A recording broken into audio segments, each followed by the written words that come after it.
قرآن شروع ہوتا ہے الف لام میم ذالک الکتاب لا ریب فیہ ھدی للمتقین۔ یہ جو رمضان ہے اس کو قرآن کے ساتھ بہت مناسبت ہے، یہ ایک دوسرے کے دوست ہیں۔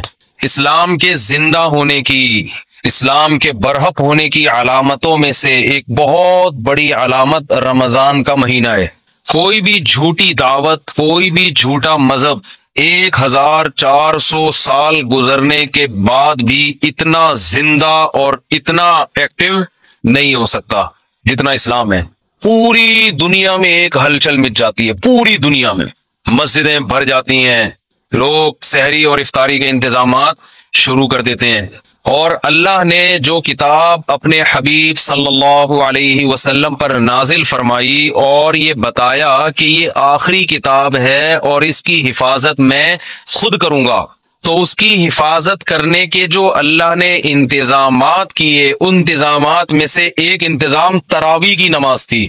یہ وہ نماز ہے جو دوسرے مذاہب میں، آسمانی مذہبوں میں ہمیں نہیں ملتی، یہ وہ نماز ہے۔ اگر یہ تراویح کی نماز یہودیوں کے پاس ہوتی تو ان سے تورات ضائع بولے نہ ہوتی، تورات ضائع نہ ہوتی۔ جب موسیٰ علیہ السلام پہ تورات نازل ہوئی تھی، اسی وقت لوگ نماز میں اس کی تلاوت شروع کر دیتے اور پوری کتاب ختم کرتے جیسے ہم کرتے ہیں، تو اتنے لاکھوں اس کے حافظ پیدا ہو جاتے اور پڑھتے وہ آج اسی طرح ہوتی جیسے حضرت موسیٰ پر نازل ہوئی تھی۔ یار بھائی اس کو دن میں سیٹ کیا کرو، بیٹھ کے اس وقت نہ تجربے کیا کرو۔ جو بھی لایا ہے نا یہ آپ کی ذمہ داری ہے، یہ ان کی نہیں ہے۔ ان کو لانے کیوں دیا آپ نے؟ یہ تو آپ زیادہ سمجھتے ہیں نا مائک کیسا ہونا چاہیے۔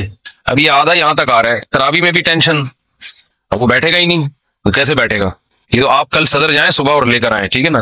پورا رمضان ابھی یہی ٹینشن، وہ نہیں، وہ پھر مجھے وہ یاد آتے ہیں جو محرم میں لال کپڑا لگا دیا تھا نا، تو اس پر غصہ ہو رہے تھے، پھر مائک اٹھا کے پھینکا تھا انہوں نے۔ ویسا نا مجھے بھی ایسے ہی کوئی ٹینشن ہو جائے رمضان کے شروع میں۔ تو اگر موسیٰ علیہ السلام کو تراویح ملتی رمضان کی تو آج تورات ہمارے پاس اصل شکل میں موجود ہوتی۔ اگر عیسیٰ علیہ السلام کو یہ تراویح کی نماز ملتی تو آج انجیل اصل شکل میں موجود ہوتی۔ انجیل کے اتنے حافظ، موٹیویشن ملتی ہے نا۔ والدین جب اپنے بچوں کو دیکھتے ہیں کہ ہمارا بچہ نماز میں امامت کر رہا ہے اور الحمد سے لے کے والناس تک پورا قرآن سناتا ہے تو ان کا ظرف بڑا ہو جاتا ہے، دل بڑا ہو جاتا ہے۔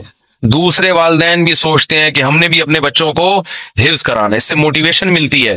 اتنی موٹیویشن ملی کہ لاکھوں کروڑوں حافظ پیدا ہو گئے، ورنہ لوگ سب اپنے طور پہ قرآن پڑھتے، بہت ہی نیک لوگ حفظ کر لیتے، باقی لوگ کیوں حفظ کرتے بھائی؟ وہ کہتے کیا ضرورت ہے۔ مجھے اپنا بچپن یاد ہے، میں جب حافظوں کو تراویح میں پورا قرآن پڑھتے ہوئے دیکھتا تھا نماز میں، میرا بہت دل چاہتا تھا کہ کاش اللہ مجھے بھی یہ صلاحیت دے کہ میں بھی الحمد سے لے کے والناس تک مصلی پہ کھڑا ہو کر پورا قرآن پڑھوں۔ ایک دل میں جذبہ پہ ہر سال جذبہ پیدا ہوتا تھا۔ اب بچپن میں تو ہم اسکول کالج میں پڑھے، ہمیں کہاں ٹائم ہی نہیں ملا، لیکن جب ادھر کو آئے نا تو پھر بڑی عمر میں نے حفظ کیا اور بڑی تمنا تھی پڑھائی کے دوران حفظ کرتے کرتے بالآخر جب پہلی مرتبہ میں نے قرآن سنایا ہے تو پوری رات بیٹھ کے میں یاد کرتا تھا، پوری رات۔ بہت مشکل تھی نا، کچا تھا، سنایا صحیح تھا۔ جیسے مجھے یہ موٹیویشن ملی اور بھی مسلمانوں کو یہ موٹیویشن ملتی ہے۔ تو پچھلی کتابیں جو تھی، چونکہ ان شریعتوں کو اللہ نے ختم کرنا تھا، اللہ کو پتا تھا کہ یہ ایک خاص وقت کے لوگوں کے لیے، زمانہ چینج ہوگا تو اس حساب سے اللہ کا جو آسمانی مذہب ہے اس کے احکام بھی آہستہ آہستہ چینج ہوں گے زمانے کے لحاظ سے۔ تو اس لیے اللہ کے علم میں یہ بات تھی کہ ایک آخری پیغمبر کو میں بھیجوں گا محمد صلی اللہ علیہ وسلم، اور انہیں جو شریعت دوں گا وہ قیامت تک کے لیے قابل قبول ہوگی، ایسی شریعت ہوگی، وہ ہمیشہ، وہ ہر دور میں ہر جگہ پہ چلے گی۔ وہ اب آپ دیکھ لیں پچھلی امتوں کو جو روزے دیے گئے وہ 24 گھنٹے کے روزے تھے۔ آج اگر ہمیں 24 گھنٹے کے روزے مل جاتے، پہلے ہی مارکیٹ سے روزے دار شارٹ ہوتے جا رہے ہیں اور مارکیٹ سے شارٹ، اور بہت سے لوگ جو گرمیوں میں 24 گھنٹے کے روزے رکھتے وہ 26ویں روزوں پہ آ کے دنیا سے ہی شارٹ ہو جاتے ہیں، کیونکہ اب پہلے جیسی قوتیں نہیں ہیں۔ گرمیوں کے روزے کہاں 24 گھنٹے رکھ سکتا ہے آدمی؟ تو روزے میں اعتدال پیدا کر دیا اللہ نے۔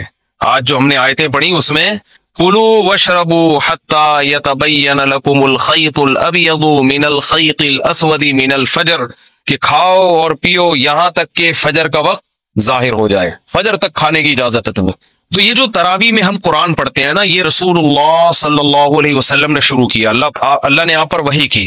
ایک رات آپ صلی اللہ علیہ وسلم نکلے گھر سے، نبی صلی اللہ علیہ وسلم تہجد اپنے گھر پہ پڑھا کرتے تھے، مسجد میں جا کے نہیں پڑھتے تھے، حالانکہ گھر اور مسجد ساتھ ساتھ ملے ہوئے تھے، لیکن آپ صلی اللہ علیہ وسلم مسجد میں تشریف لے گئے۔ صحابہ کو اندازہ ہوا کہ جب نبی مسجد میں آ رہے ہیں، اس کا مطلب سب کو دعوت دی جا رہی ہے کہ جماعت سے نماز ہوگی، یہ اس کی سائن اور اس کی علامت تھی، کیونکہ نوافل آپ صلی اللہ علیہ وسلم گھر میں اکیلے پڑھا کرتے تھے، اور تہجد میں کبھی کبھار 2-4 صحابہ ساتھ ہو گئے، زیادہ تعداد آپ کے ساتھ تہجد میں شریک نہیں ہوتی۔ اسی وجہ سے فقہاء نے لکھا ہے کہ نفل نمازوں میں 3-4 سے زیادہ افراد کی جماعت یہ شریعت میں پسندیدہ نہیں ہے۔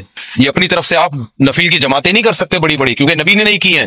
اشراق کی نماز اکیلے پڑھی، اوابین اکیلے پڑھی ہے، لیکن رمضان میں آپ مسجد میں جب تشریف لائے تو صحابہ سمجھ گئے کہ یہ اپنی نماز نہیں ہوگی، بلکہ اس میں ترغیب دی جا رہی ہے کہ جماعت ہوگی۔ صحابہ کی اتنی ہرس، اتنے لوگ اکٹھے ہو گئے، 3 دن تک آپ آتے رہے، اتنا مجمع اکٹھا ہو گیا، کیونکہ نبی کے پیچھے کون نماز چھوڑے گا بھائی؟ کیا آپ صلی اللہ علیہ وسلم نے فرمایا مجھے خطرہ ہوا کہ یہ نماز تم پہ فرض نہ ہو جائے، تمہارے شوق کو دیکھتے ہوئے فرض ہو جائے گی تو مشکلات پیدا ہو جائیں گی، لہذا آپ نے ختم کر دی وہ۔ لیکن جو صحابہ جن میں تفقہ، جن میں بصیرت تھی، وہ سمجھ گئے کہ نبی چاہتے ہیں کہ یہ نماز لوگ پڑھیں، لیکن آپ اس کو 5 نمازوں کی طرح فرض کرنا نہیں چاہتے، لیکن چاہت ہے، ورنہ 3 دن بھی نہ پڑھتے نا۔ صحابہ نے دیکھ لیا کہ نبی کی یہ کیا ہے، بولو چاہت۔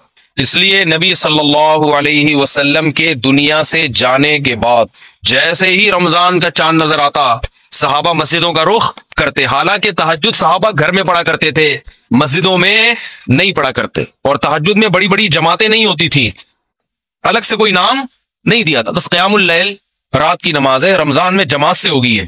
ایسی صحابہ کرام کی ہرس تھی اس نماز میں، کیونکہ بدعت نہیں تھی، کیونکہ دیکھ چکے تھے نا، نبی کر چکے ہیں کہ حضرت ابو بکر کے دور میں سب جماعتوں میں بٹے ہوئے ہوتے تھے، سارے صحابہ چونکہ حافظ نہیں تھے، حضرت ابو بکر، عمر، علی، عثمان، چاروں صحابہ رضی اللہ عنہم یہ حافظ تھے، ان کو مسجد میں جماعت سے پڑھنے کی ضرورت بولو نہیں تھی، کیونکہ تراویح کا بڑا مقصد ایک یہ ہے کہ جس کو قرآن یاد نہیں ہے وہ حافظ کے پیچھے قرآن سن کر اپنے قرآن کا دور مکمل کر لے۔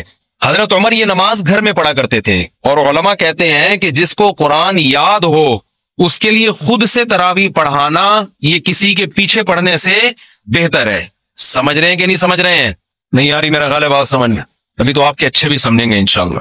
آواز گونج تو نہیں رہی نا؟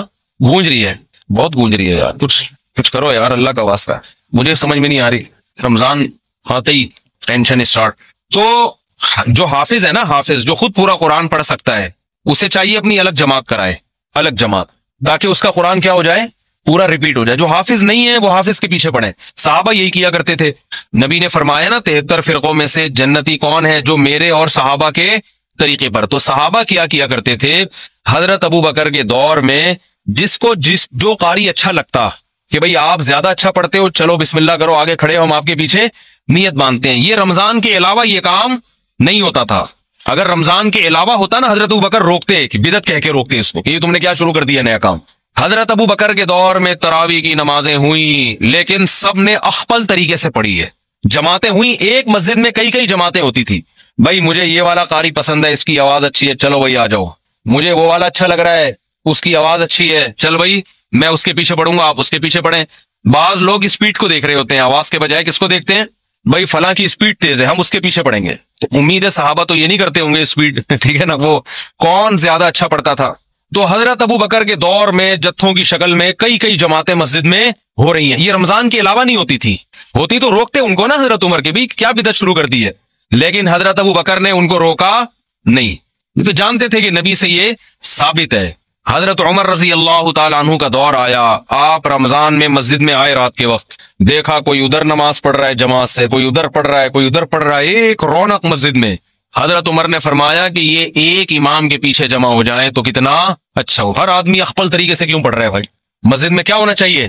بولو ایک امام، ایک بڑی جماعت ہو نا، کیونکہ نبی صلی اللہ علیہ وسلم نے رمضان کی راتوں میں جو 3 دن تراویح پڑھی وہ مسجد کو ایک رونق دی ہے، اور وہ ایک امام تھے اور ان کے پیچھے سب نے نماز پڑھی ہے۔ تو مسجد کی رونق اس میں ہے کہ ہر آدمی اخپل طریقے سے کسی امام کے پیچھے نماز پڑھنے کے بجائے ایک امام کے پیچھے بولو نماز پڑھے۔ وہ دن اور آج کا دن مسجد حرام میں بھی اور مسجد نبوی میں بھی ایک ہی امام کے پیچھے تراویح ہوتی چلی آ رہی ہے۔ جتنی رکعتیں حضرت عمر نے حکم دیا تھا نا امام کو پڑھائے، نہ ان رکعتوں میں کمی بیشی ہوئی اور نہ اس طریقے میں کمی بیشی ہوئی جو طریقہ حضرت عمر نے شروع کیا تھا۔ اب اس میں علماء 2 حصوں میں بڑھ گئے۔ بعض علماء نے کہا کہ حضرت عمر رضی اللہ تعالی عنہ نے جو ایک امام کے پیچھے لوگوں کو جمع کیا تو اصل حکم یہ نہیں تھا، اصل یہ تھا کہ ہر آدمی اپنی الگ جماعت کرا سکتا ہے۔ لہذا ان علماء نے کہا، جیسے کہ بعض سعودی عرب کے علماء کی رائے ہے، کہ آج بھی تراویح میں مسجد میں 2 جماعتیں جائز ہیں۔ یہ بعض علماء کی رائے ہے کہ بھئی حضرت ابو بکر کے دور میں کتنی جماعتیں ہوتی تھیں؟ بہت سی جماعتیں ہوتی تھیں۔ لیکن جمہور کا قول یہ ہے، جس میں حنفی بھی شامل ہیں، حنفیہ، کہ ٹھیک ہے ہوتی تھیں، لیکن جب حضرت عمر نے اس کو ختم کر دیا اس سسٹم کو، اور باقی تمام خلفائے راشدین نے، حضرت عثمان، حضرت علی نے دوبارہ وہ 2 جماعتیں شروع، 2 یا زیادہ جماعتیں نہیں بلکہ ایک امام کے پیچھے، تو اب حضرت عمر کے فیصلے کے بعد ایک مسجد میں تراویح کی 1 سے زیادہ جماعتیں جائز بولو نا نہیں ہے۔ کیوں جائز نہیں ہے؟ رسول اللہ صلی اللہ علیہ وسلم نے فرمایا، علیکم بسنتی وسنت الخلفاء الراشدین المہدیین، کہ میری اور خلفاء راشدین کی سنت کو لازم پکڑو۔ بات سمجھ میں نہیں آ رہی میرا خیال ہے۔ تو جنہوں نے خلفاء راشدین کی سنت کو نبی کے کہنے پہ لازم پکڑا، وہ مسجد میں کتنی جماعتیں کرتے ہیں؟ ایک، اور اس میں رونق بھی ہے۔ اور بعد کے خلفاء راشدین نے حضرت عمر کے اس کارنامے کو بہت سراہا۔ حضرت علی رضی اللہ تعالی عنہ ایک دفعہ مسجد نبوی میں نکلے رمضان میں، دیکھا ایک امام کے پیچھے لوگ تراویح پڑھ رہے ہیں، فرمایا اللہ عمر کی خبر کو نور سے بھر دے کما قال، کہ اس نے ہماری مسجدوں کو رونق بخش دی۔ مجمع بڑا ہو گیا نا، تو اس میں مسجد میں کیا ہوتی ہے؟ رونق۔ ہر آدمی اخپل طریقے سے پڑھ رہا ہو، 2 ادھر پڑھ رہے ہو، 2 ادھر، ان کی آوازیں بھی آپس میں کیا ہوں گی؟ ٹکرائیں گی، پھر لوگوں میں بحث بھی ہوگی، وہ والا زیادہ اچھا پڑھ رہا ہے، وہ اس کی سپیڈ بہت تیز ہے، آ جا ادھر آ جا، ہوتا ہے نا ایسے۔ ہمارے یہاں تو یہ پھٹا شروع ہو جاتا نا، ابے وہ آدھے گھنٹے میں ایسے پورا اسپیڈ سے بھاگا ہے، تو ابھی کیا کر رہا ہے؟ مسجدوں میں نا یہ مقابلے ہوتے ہیں، تمہارے یہاں تراویح کتنے بجے ختم ہوتی ہے؟ کہتا 10 بجے۔ ابے تمہارے یہاں 10، ہمارے یہاں تو 9:45 پہ ختم ہو جاتی ہے۔ ایسا فخر کرتے ہیں جیسے 15 منٹ بچا کے پتہ نہیں یہ کیا کوئی بزنس کریں گے، کروڑوں روپے کمائیں گے اس میں۔ تو بہت صحابہ کرام مسجدوں کو کیا کر دیا کرتے تھے؟ بھر دیا۔ انہوں نے نام نہیں دیا اس کو تراویح کا، لیکن وہ یہ جانتے تھے کہ یہ ایک ایسی نماز ہے جو رمضان کے ساتھ خاص ہے، اس اسٹائل میں ہوگی، اتنی رکعتیں ہوں گی۔ پھر بعد میں اسلاف نے اس کو تراویح کا نام دے دیا کہ بھئی الگ نام دے دو۔ نام دینے پر نہ اللہ کی طرف سے کوئی پابندی، نہ گورنمنٹ کی طرف سے۔ نام کیوں دیا تراویح کا وہ میں بیانات میں بہت دفعہ بتاتا رہتا ہوں۔ ترویحہ 4 رکعتوں کے بعد ان کی عادت تھی تھوڑا آرام کرنے کی، تو 4 رکعتوں کو ایک ترویحہ کہا، اور تراویح کئی دفعہ 4 رکعتیں، اس لیے 8 رکعتوں پر تو یہ لفظ بیٹھتا ہی نہیں ہے۔ پھر حضرت علی رضی اللہ تعالی عنہ جب کوفہ چلے گئے، جب حضرت عمر نے تراویح شروع کروائی نا، تو مکہ میں، بصرہ میں، کوفہ میں، دمشق میں یہ خبریں پھیلنا شروع ہو گئیں، بھئی خلیفہ راشد نے سب کو ایک امام کے پیچھے جمع کر دیا ہے۔ پوری دنیا میں صحابہ جہاں جہاں بھی گئے، رمضان میں سارے مسجدوں میں آ کے جماعت سے نماز شروع کرتے۔ حضرت علی رضی اللہ تعالی عنہ رمضان کا چاند نظر آتا ہی کوفہ میں اپنے گھر والوں کو بھی، بچوں کو بھی، اپنے ازواج کو بھی، عورتوں کو بھی لے کے مسجد میں آیا کرتے تھے، ان کے شاگرد بھی، صحابہ بھی یہ کیا کرتے تھے۔ حالانکہ عام طور پر صحابہ کرام خواتین کو مسجد میں نماز پڑھنے کی ترغیب بولو نہیں دیتے، کیونکہ یہ جائز تھا، مگر ترغیب نہیں تھی اس کی کہ مسجد میں آئیں۔ ترغیب یہی تھی کہ وہ جماعت سے نماز مسجد میں پڑھنے کے بجائے کہاں نماز پڑھیں؟ گھر میں۔ لیکن ہم اسلاف میں یہ دیکھتے ہیں کہ تراویح کی نمازوں میں اسلاف میں ہمیں یہ عمل ملتا ہے کہ وہ اپنی عورتوں کو بھی مسجد میں لایا کرتے تھے۔ بعض لوگ اس پر اشکال کرتے ہیں، عورتوں کے ساتھ بچے بھی ہوتے ہیں، وہ شور کرتے ہیں، وہ یوں کرتے ہیں، وہ آج بھی کچھ شکایتیں آئی ہیں۔ انتظامیہ کا جو بھی فیصلہ ہوگا وہ آپ کو کل سنا دیا جائے گا کہ خواتین کو لانے کی یہاں اجازت ہے یا نہیں ہے، وہ انتظامیہ کے کندھے پہ رکھ کے میں بندوق چلاؤں گا۔ ان کا کہنا یہ ہے کہ بھئی وہ عورتوں کے ساتھ بچے آتے ہیں، شور کرتے ہیں، تو لہذا وہ کل نہ آئیں خواتین۔ ہمارے یہاں تو آج تراویح میں آئی ہے نا، تو کل سے نہ آئیں، انتظامیہ کا یہ قول ہے، ٹھیک ہے نا۔ تو مجھ سے مشورہ نہیں لیا، میں اپنا مشورہ دے دیتا، میں اپنی رائے تھوپتا نہیں، میں مشورہ یہ دیتا کہ نبی صلی اللہ علیہ وسلم کے دور میں جو خواتین مسجد میں نماز پڑھنے آتی تھیں تو بچے بھی گود میں ہوتے تھے، وہ روتے بھی تھے، اور آپ صلی اللہ علیہ وسلم ان بچوں کی وجہ سے ان خواتین کو ڈانٹ کے بھگاتے نہیں تھے۔